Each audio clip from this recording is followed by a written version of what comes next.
Hello,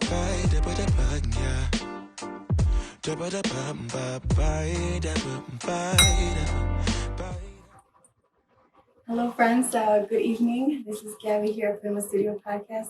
Super excited for today's podcast. I'm very happy to be able to bring you guys these really awesome guests tonight. Thank you guys for being here. I want to say thank you to all of our audience members out there watching the podcast. The goal of this podcast is to bring mental health awareness for our mission, suicide prevention. Thank you to Cosmic Creations for making this platform an opportunity to share awareness. So thank you so much, Corey, Jeremy, for being here tonight. Absolutely. I'm really excited, and I know it's not going to be the first time, so this is just an introduction. Absolutely. Yeah, so thank you. And I'm going to start with Corey, who is our first connection. Corey, let us know what you do and just a little bit about yourself, and then we'll go with Jeremy.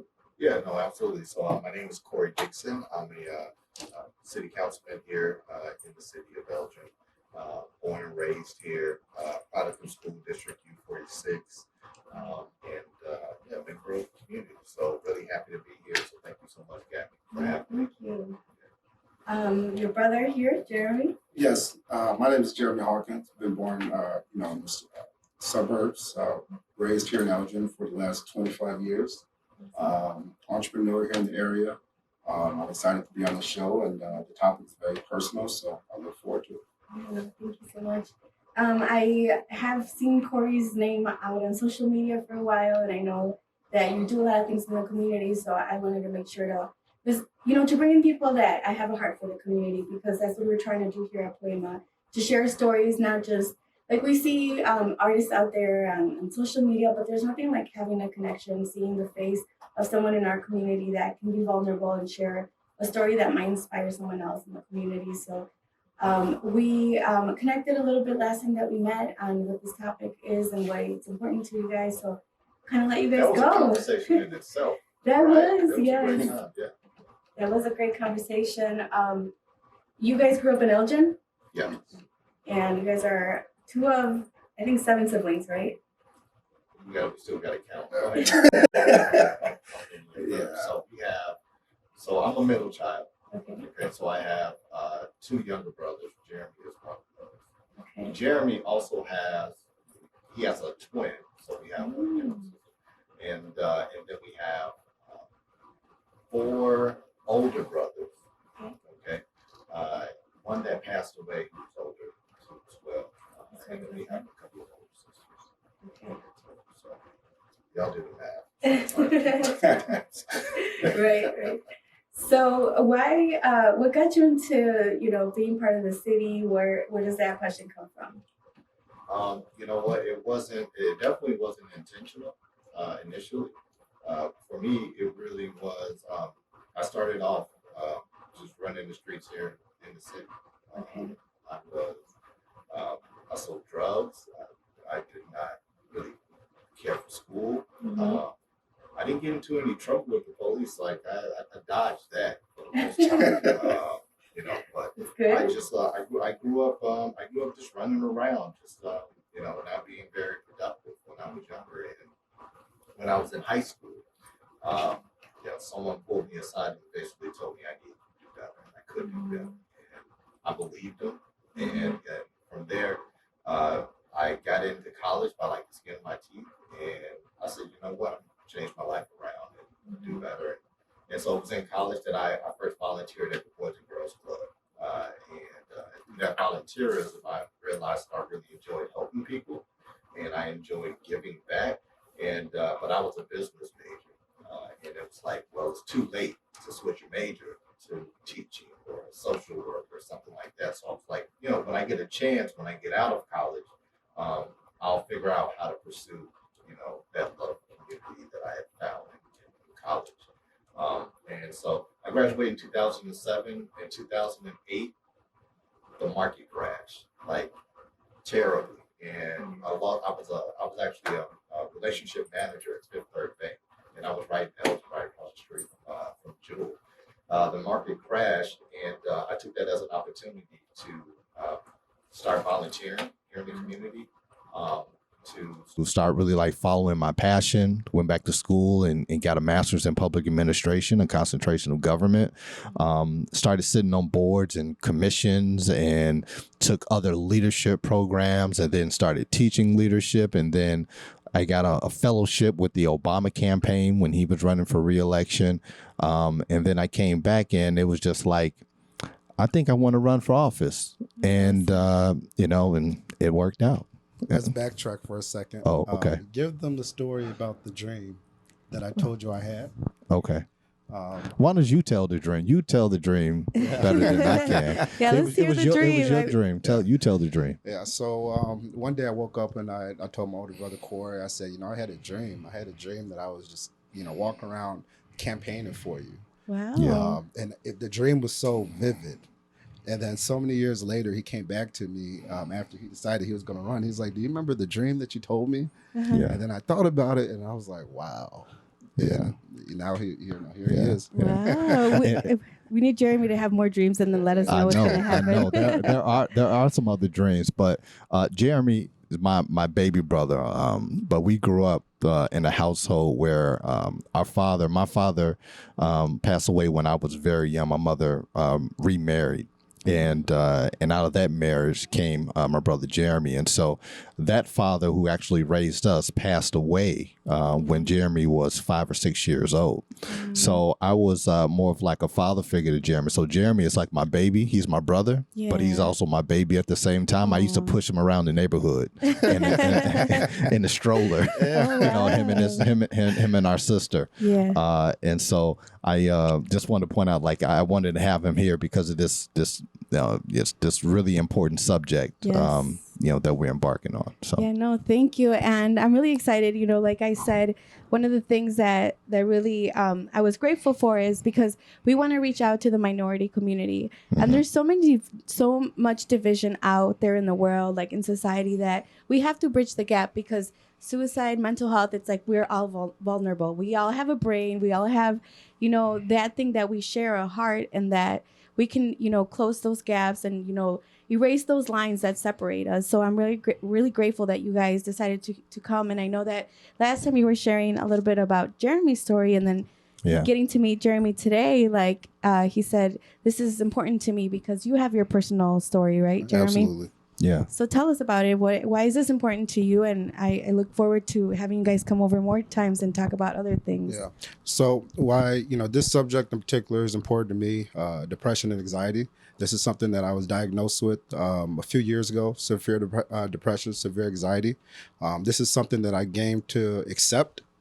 I know there's a lot of people who, would not like to identify themselves or they're ashamed of it. I strictly embrace it.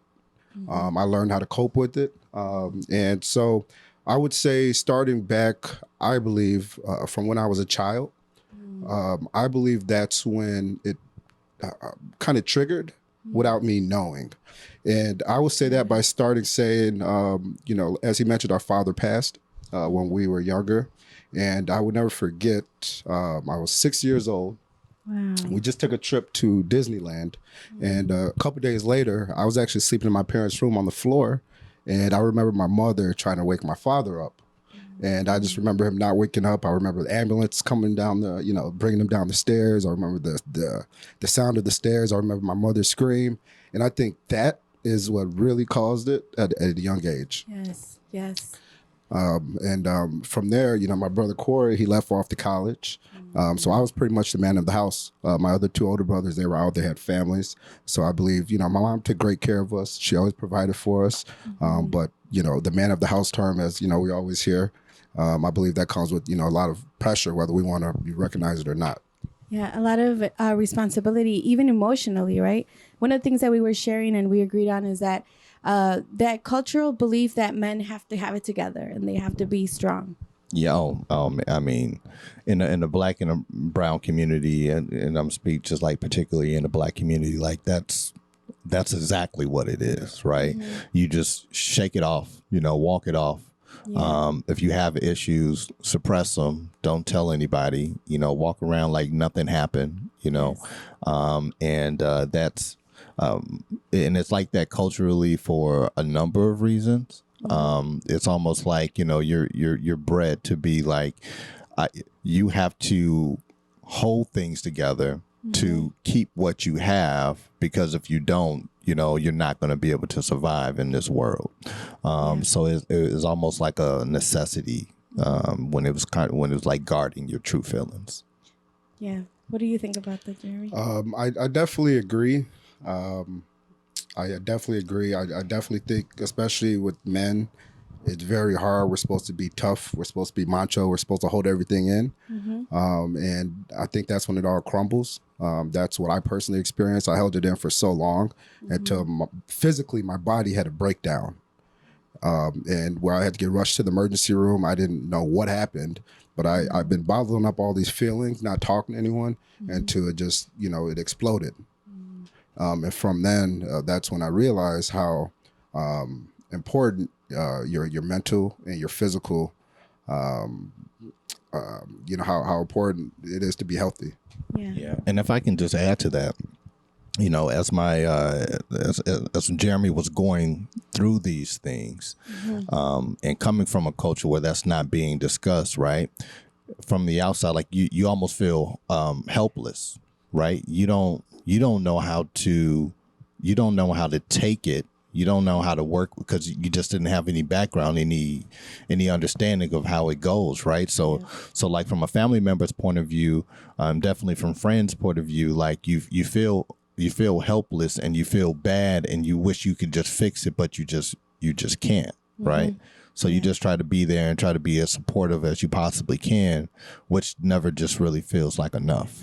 And just to add on to what, you know, Corey is saying, and the African American community, I know, and some of the minority communities as well. Medication. You know, we're not taught to take medication for health reasons. We're not taught it's okay to go to therapy.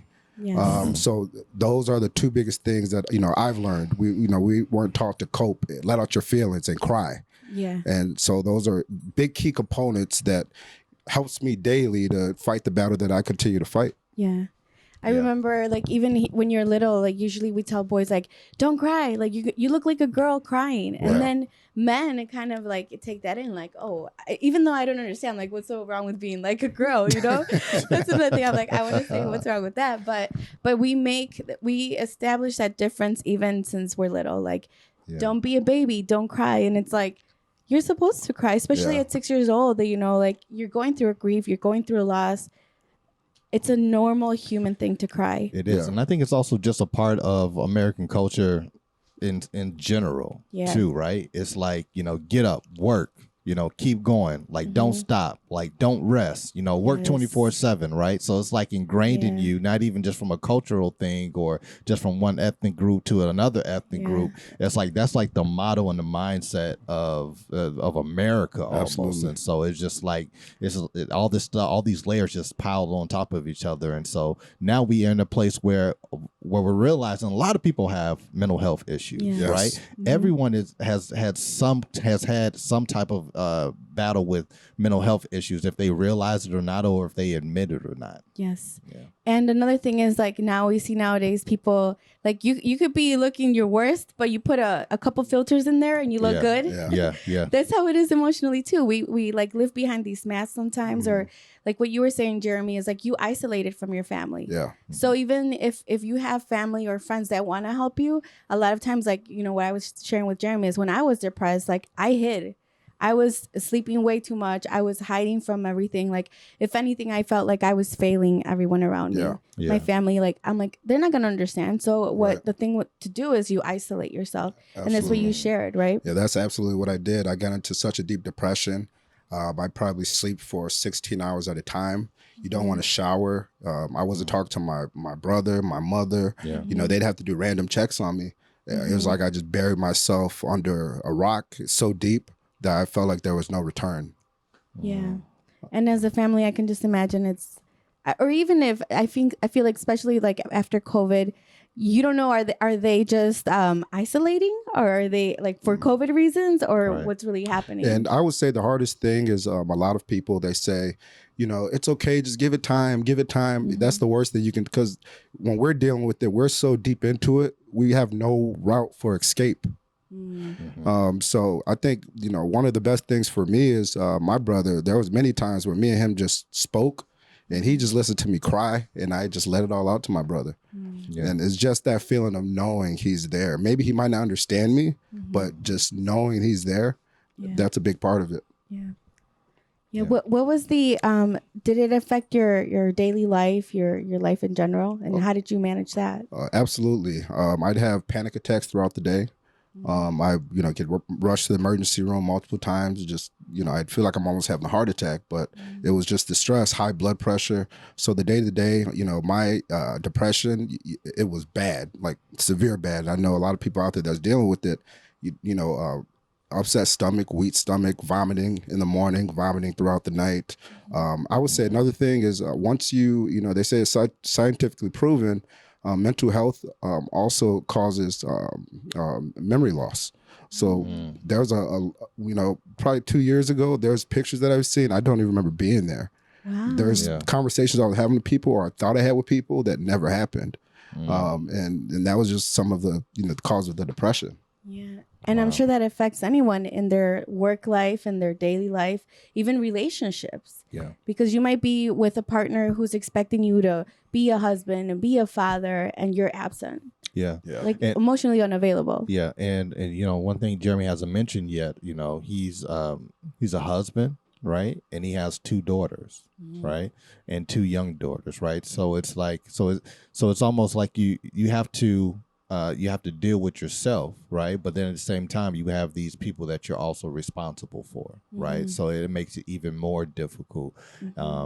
And it probably hurts you, you know, to not be able to be, you know, who that fool you sometimes. You know what I'm saying? Especially coming from like you said, you became the man of the house, and now you're not able to fulfill that expectation. You know, and that could be just hard on anyone, but I think mainly a male that is expected to be the leader. You know. Yeah. What was the hardest thing opening up to your family, or like I share with people, in order for us to help someone else is like what you said, listening without judgment, you know, but how do you move from there? I would say the first thing is to own up to the situation, because denial just lingers it, and being vulnerable. Me being vulnerable was the best thing that could ever happen. Yeah. So that's 2 of the biggest things, owning up and being vulnerable. I love that. Yeah. Yeah. Do you can you relate to any of his struggles, Corey, or was Yeah. it more like just being the support? It was mainly being the support, but as far as, you know, when it comes to relating to his struggles, I think I did to a certain degree. I mean, I remember when I left Elgin and I went off to college, and I was in Louisiana. I felt like, and it wasn't diagnosed, but I felt like I had dealt with some depression, being that far away from home, and that like changing my lifestyle from what it was to what it was, what it had to be. I just remember I would go from my dorm and I would walk to the football stadium at night. It was just completely empty. I remember you telling me that. Yeah, and I would just sit in the stands by myself and look up at the stars, and literally just go through all my thoughts, like just let them cycle all the way through, and just sit there for hours, just totally alone in total darkness, looking up at the stars. But that was also my way of dealing with it, because I would just have these rush of thoughts or emotions or whatever, and so that just calmed me. And so like I said again, like I think that we've all dealt with it in some type of way. Yes. You know, in some cases, and every case is the same. And I think it's just like, you know, being honest about who you are, right? Like I'm having a human experience, right? Yes. And that's okay. I shouldn't have to put on to just be myself, right? And to make other people feel comfortable, right? Exactly. Because at the end of the day, like, you just want to be the best you that you could be. right? Absolutely. Yeah. So that was so yeah. So I related on that level, but then it was just mostly like, this is my brother. Like, I love him. I love you. Yes. Right. So it's just like, I just want to be there. I don't want to see that pain, and I don't want to see that hurt. But just know, if nothing else, I'm here for you to do whatever needs to be done. Yeah. And that's totally like you were saying, it's connecting with nature, and that's what we share with the people we work with. Like, connect with nature, give your mind a break. With anxiety, you're just thinking, overthinking. You're probably thinking about things that you have no control over or have to worry about. But you sit there and just, if you can't control your mind, then you can't sit on your own alone. That's right.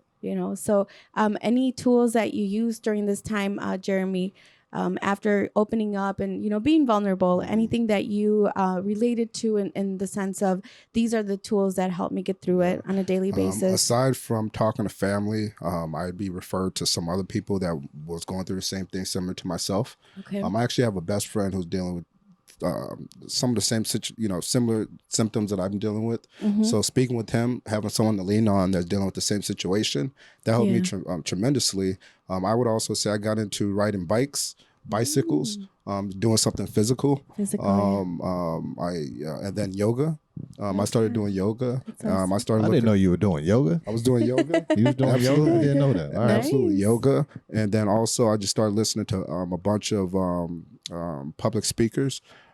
Just listening to their stories, that let me know, that I wasn't the only one that's dealing with this, and seeing people that had situations way worse than mine, it was just comforting to know that I'm not by myself. And not just aside from that, two of the biggest factors were my daughters. At that time, right now they're 6 or 7 years old. I know that I can't stop. Yeah, they're your North Star, right? Absolutely. Yes, you can't stop, and that's what I can relate on that, because I have 2 boys, and I remember just. They were my reason to get through my day, and I think back on it now. I'm like, if I hadn't gotten the professional help that I did, and just finally saying there's something wrong with me, I wouldn't be the mom I am today. And I regret things that I didn't do enough before. Like, they didn't have that nurturing mom. Like, I was so depressed that I would not be there, like, available emotionally for them. So it definitely, having children or having someone that relies on you or like needs your support, it can be that push. When one thing that I would like to bring up, faith, like religion, or I know that Corey, you spoke. You have your community church in Elgin, I think. That's right. Yeah.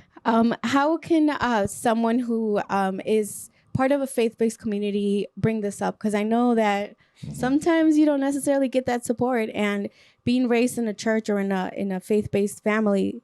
Yeah. How do you get that support? You know what? In the church growing up, and even still to a certain degree, you get that, well, just pray about it.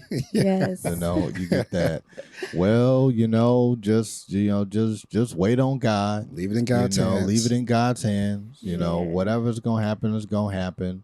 And that like goes with misremembering, I'm going to say, like some of the things that you're really taught, which is like, faith without works is dead, right? It's one of the things that we would say. Yes. So you have to be active in going after whatever the issue is, and trying to do something to correct it, right? You can't, having faith in God is great, right?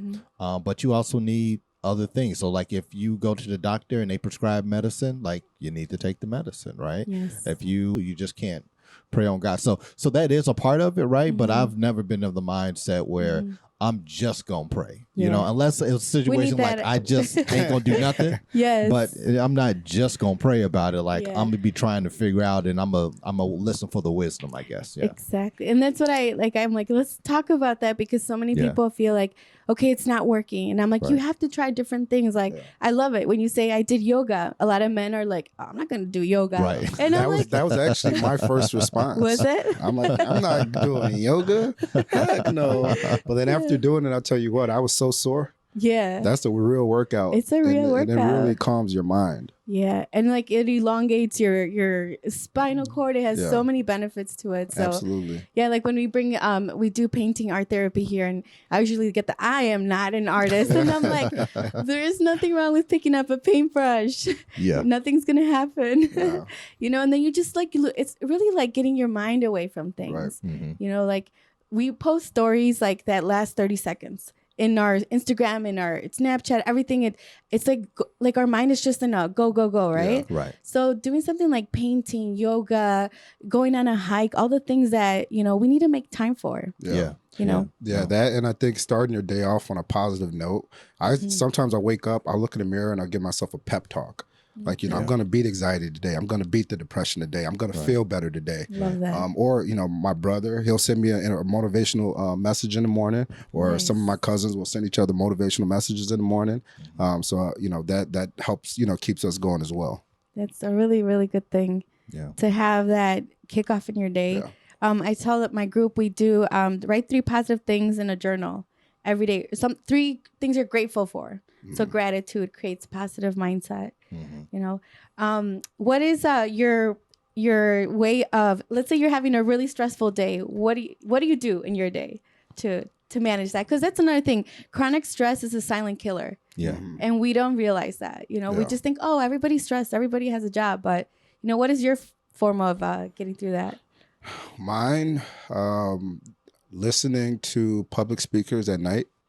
I listen to them. I listen to public speakers. I listen to motivational speakers at night. Being outside. Sometimes I'll just sit outside for hours at a time. And then another thing, talking to my mother. Okay. She pretty much soothes me. You know, once I hear her voice, I kind of have a sense of comfort. That's awesome. So just being active, self, you know, prep, and just having alone time. Sometimes alone time is needed. Yeah. Very needed. Yeah.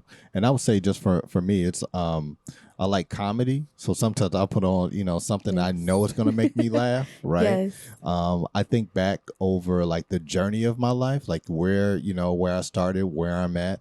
I think about, or I'll pick up my girls. I have little girls too as well, and I'll pick up my girls, or I think about them and my wife, and you know, all that kind of good stuff. My family, and just think about the support, you know, that I have, the sense of community. Those are the things that I really do. And then also my other thing that I like to do, I like to play video games. So still to this day, like I play video games. So yeah. You know, interesting to say. I was looking at some of the CDC statistics on suicide attempts in youth. We currently, suicide is the second leading cause of death for 10 to 24-year-olds, which is alarming. Yeah.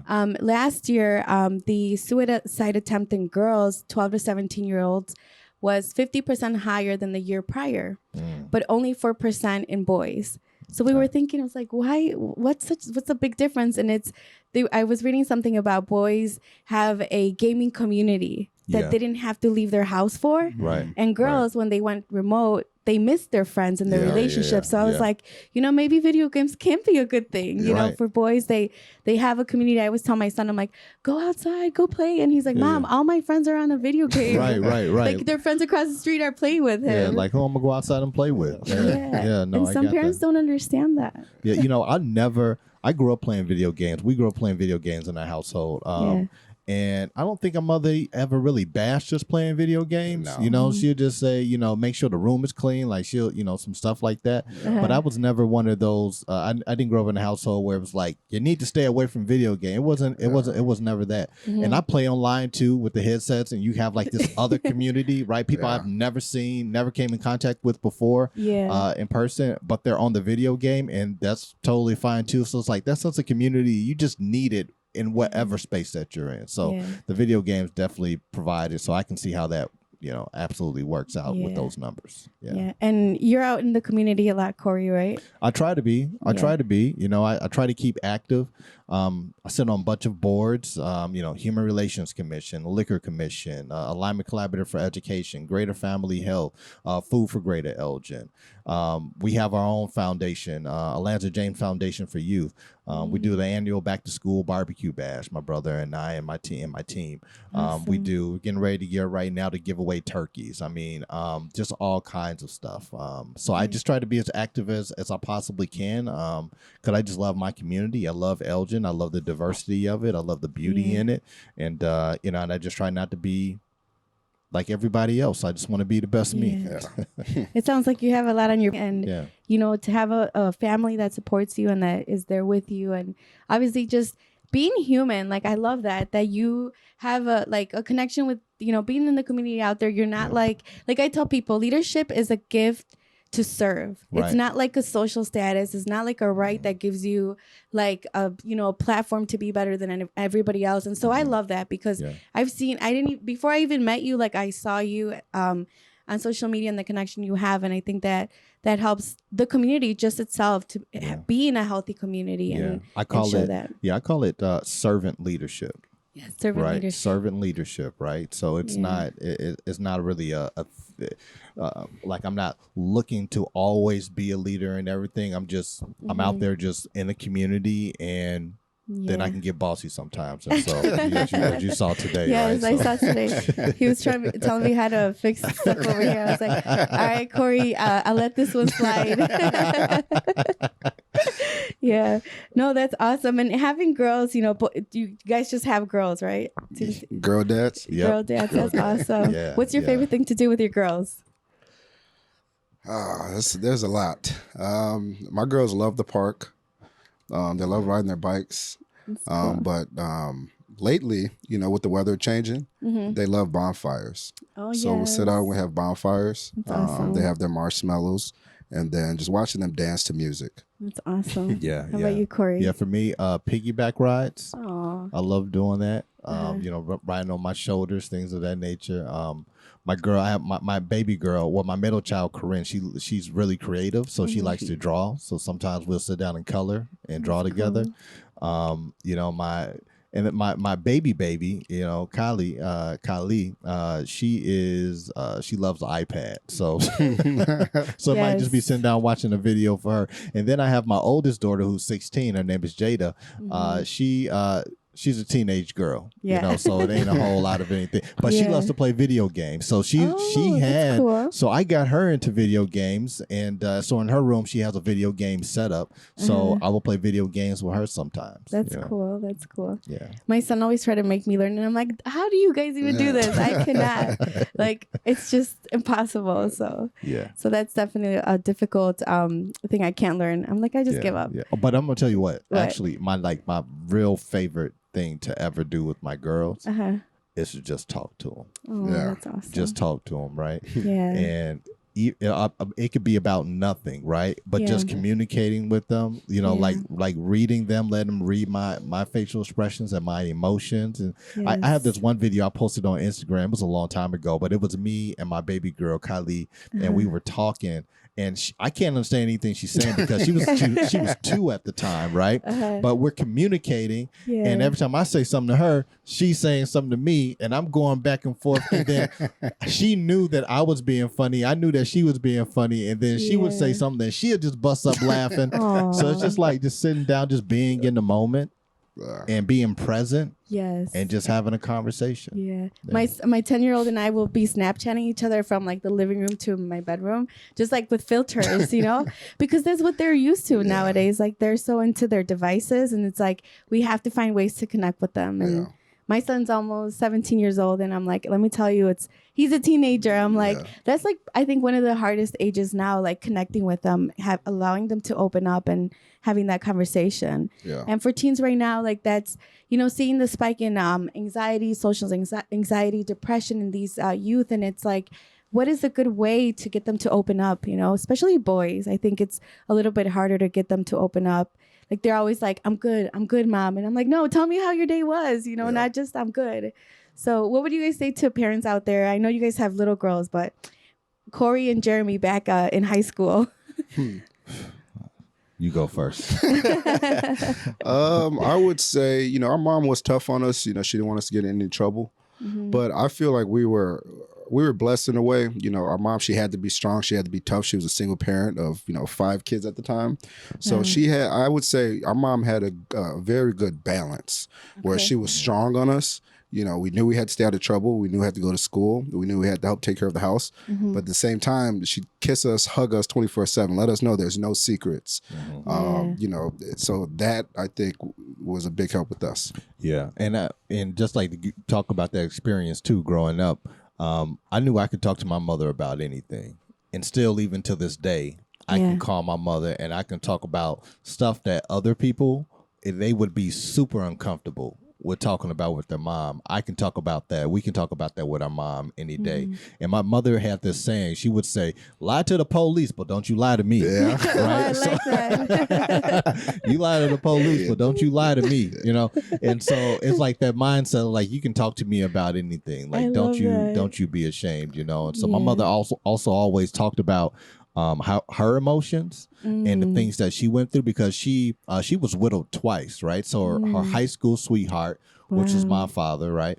And then after he passed years later, she would remarry, which was Jeremy's father. He passed. He raised me, and he passed when Jeremy and Jamie were 6 years old. So she had all this human experience, and she had all these emotions and that she had to deal with.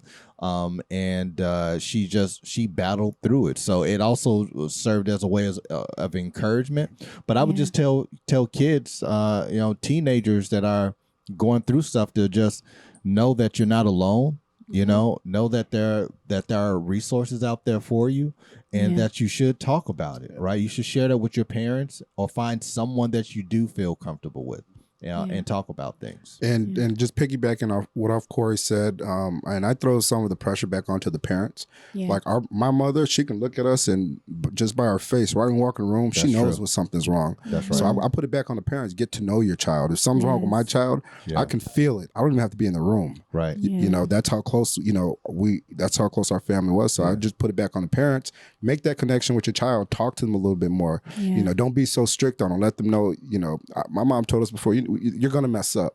Own up to it. Be honest with me. I can help you. So my advice to the parents is just, don't just blow your child off. Say, oh, they're just dealing with depression, or they're just, they're in high school, because, there's a lot of suicides being made in high school. Yes, So just spend some more time with your children and then get to know your children. Yeah. And she also had this saying, like, no matter where you are in the world, wherever you are in the world, I can always feel you.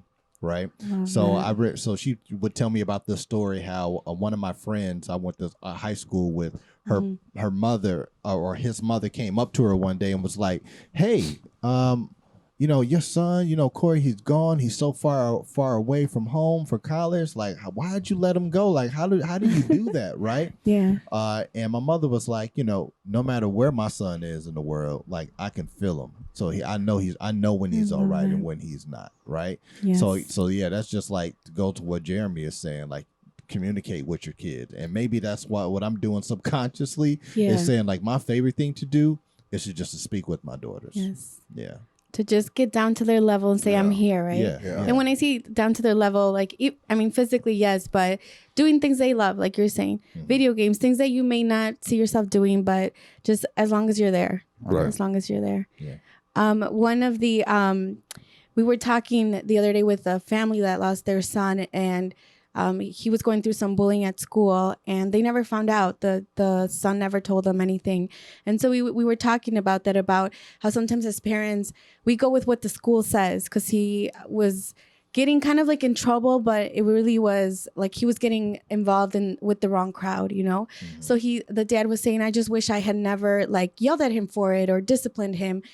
Been like, okay, what's going on? And as parents, like, sometimes the first thing we do is like, look at what you did wrong, or like what you shouldn't be doing. And that can scare our teens away. Like, okay, I won't tell my mom, I won't stress her out. I don't want her to know I'm getting in trouble. Right. But sometimes not all the time is the school right. Not all the time is the police right. Not all the time is, like, our children have, they go through things like adults, like we do. We make mistakes all the time, but it seems like sometimes when it's our kids, like we forget that they're vulnerable to make mistakes as well. Right. Yeah, no, absolutely. So there's an initiative right now that I started with a couple of friends of mine, and it's called the Youth Empowerment Program. Love that. All right. And it's a partnership between the city of Elgin Police Department, School District U46, and a bunch of community partners.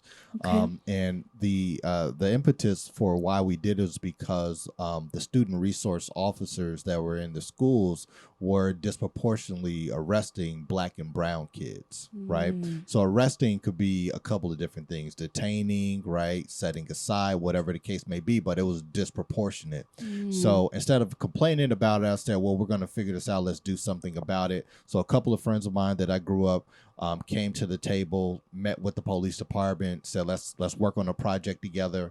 I came into the fold. Let's work on this project. Let's figure this out.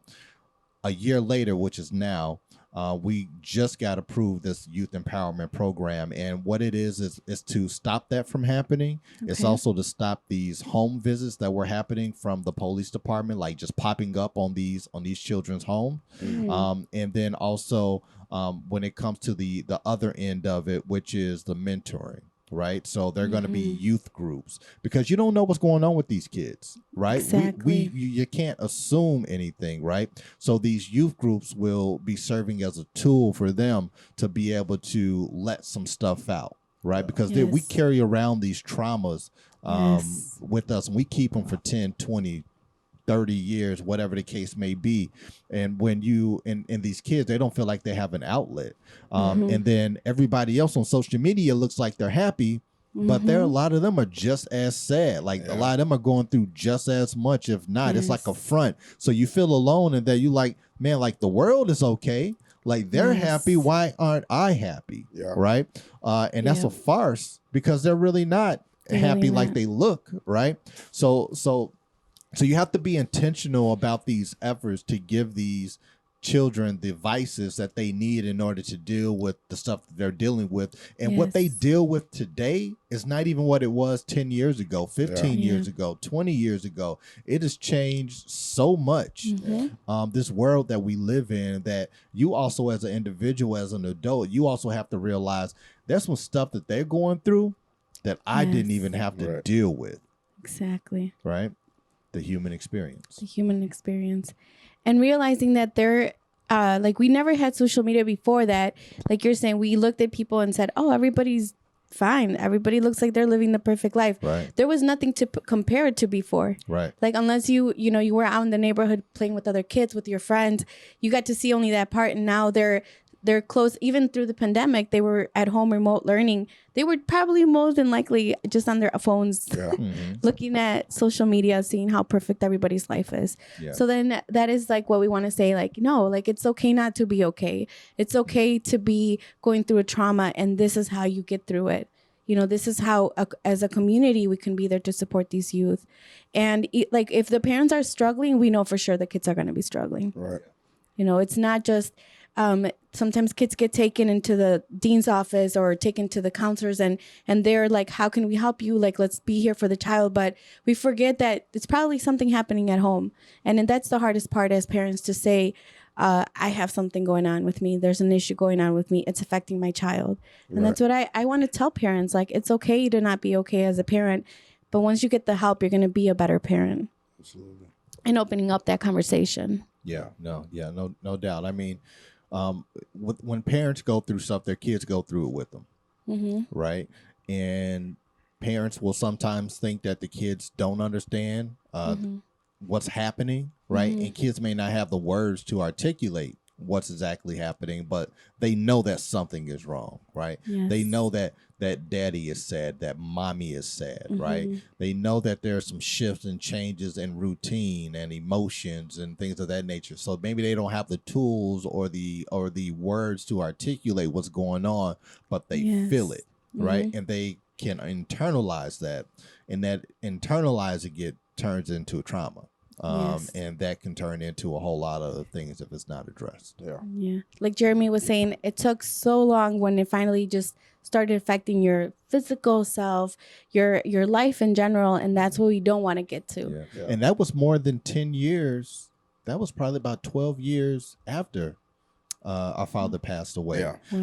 Wow. No, let me back up. It was probably 12 years after our father passed away that I think I first realized it.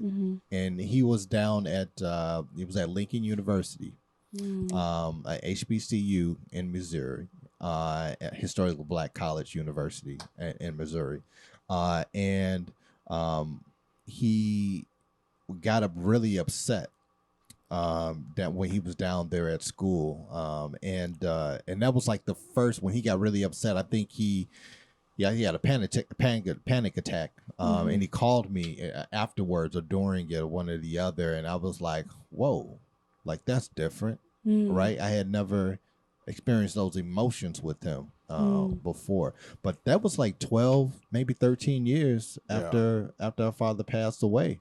That was the first time that I noticed it. I don't know. Do you remember? Do you recall that? Yeah, I recall it. And I remember, that was something I never felt. Like my body went into a shock. Yeah. And I remember calling my brother. Obviously emotional. I never felt one thing like that. I'm all the way in St. Louis. And my brother told me, what he used to do. He used to always go walk to the football field. So he told me, Jeremy, go to the track at night and just walk. Yeah. And I started doing that. He also told me, start writing a diary. Start writing down your emotions. So I started doing that, but that was the first trigger. And I want to do, the difference I believe with depression. I believe depression is more in your mind. You're fighting yourself. That's what I was fighting myself basically. Yeah. And anxiety is more like your body reacting to it. I like that. How you explain that? So, and that's like the hardest battle you can fight is yourself. Yeah. So that was the toughest part. There was times I'm thinking, everything's, I have 2 healthy kids. I have a roof over my head. I come from a good family. My family's healthy. Like, why am I depressed? And that alone was a different side of it, because now it's turning into anger.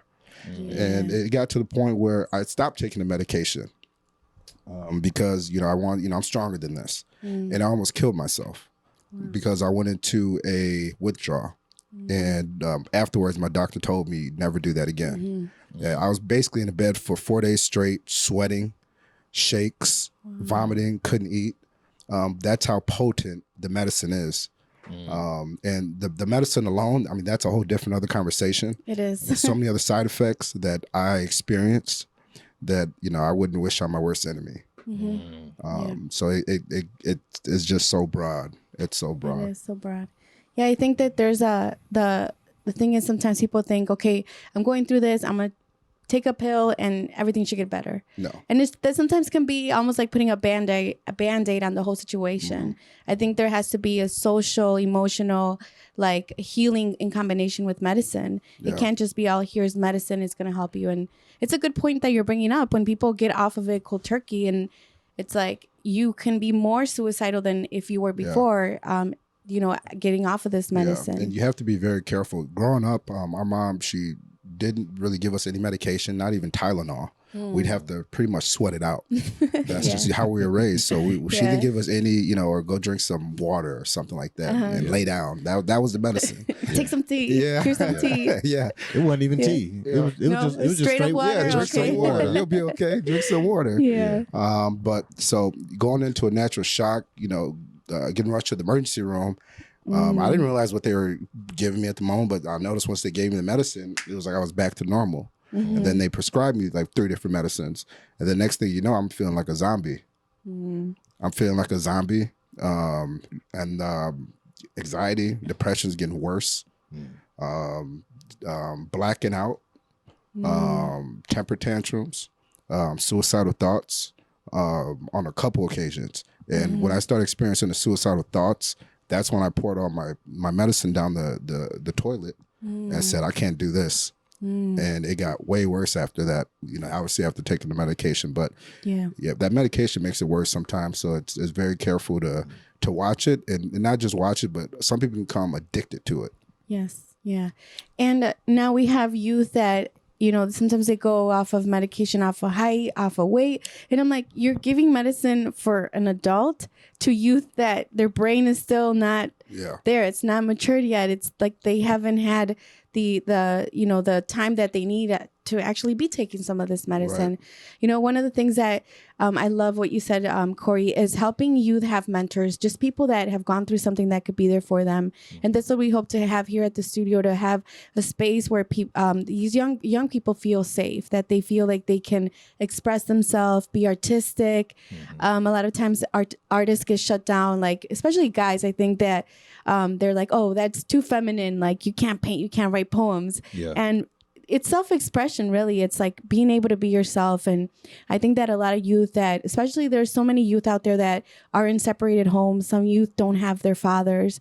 They don't have that male figure to be there to support them. Yeah. So if we can provide that more in the community, I think that would be something so wonderful for so many of these youth that just seem to be alone out there. And even though they might have their mom, they might have siblings, but I think that the male figure is very important. Absolutely. It is, and really, I think that's the way that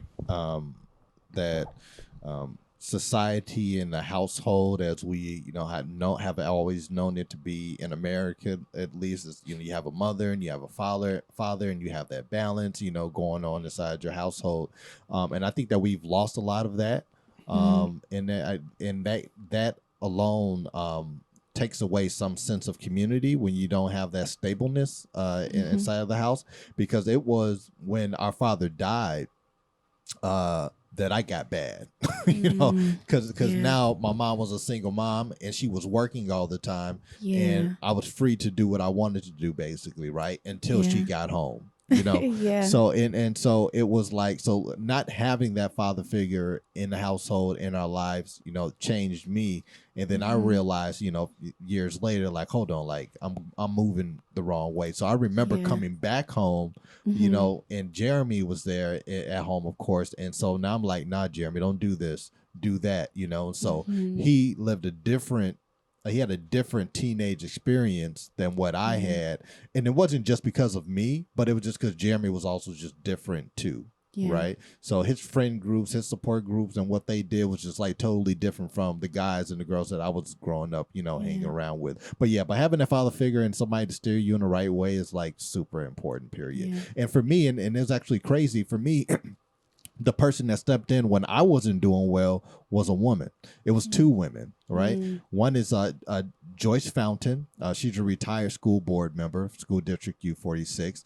And the other one is Barbara King. And Barbara King was actually the mother of a girl that I dated when I was in high school. And she helped me get into college. And Barbara King helped me transfer from Larkin High School to Elgin High School because I was flunking out.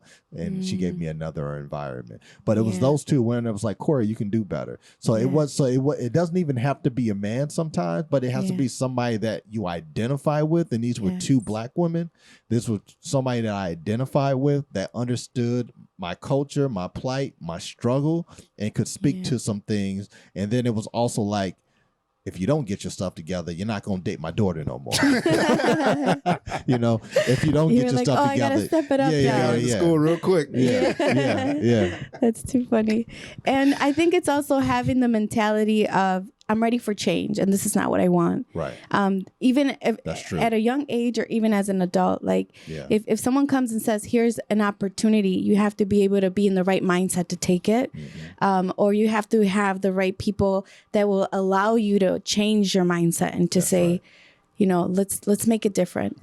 So I'm so happy again to have had you guys. We could go on forever. I know this is not going to be the first one. We have to continue this conversation. AJ wasn't here today. I know he's probably like, I hope he feels better. Next time, AJ. Yes, he was really excited to talk with you guys. But one of the things that we ask our podcast guests, what advice would you give to your younger self, to that Corey, to that Jeremy when you were in high school?